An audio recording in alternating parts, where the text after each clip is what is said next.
అగ్నిమాపక భద్రతపై ప్రజలకు అవగాహన కల్పించేందుకు వ్యూహం రూపొందించాలని సీఎస్ శాంతికుమారి అధికారులను ఆదేశించారు.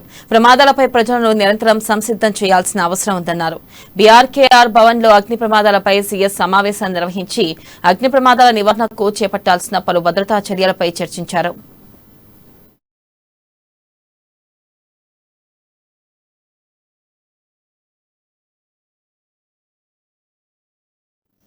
షాపింగ్ కాంప్లెక్స్ లో, సినిమా హాల్లో మొదలైన వాటిల్లో ఎమర్జెన్సీ ఎగ్జిట్ పనిచేస్తుందా లేదా అనే దానిపై జీహెచ్ఎంసీ విస్తృత తనిఖీలు నిర్వహించి అగ్నిమాపక భద్రతా చర్యలపై అవగాహన కల్పించేందుకు నివాస సంక్షేమ సంఘాలను సంప్రదింపిస్తున్నట్లు జీహెచ్ఎంసీ కమిషనర్ లోకేష్ కుమార్ చెప్పారు. ఇక నగరంలోని అన్ని పురాతన భవనాలను గుర్తించి అగ్నిమాపక భద్రతా పరికరాలను ఏర్పాటు చేయాలని నోటీసులు జారీ చేశామని ఆయన అన్నారు.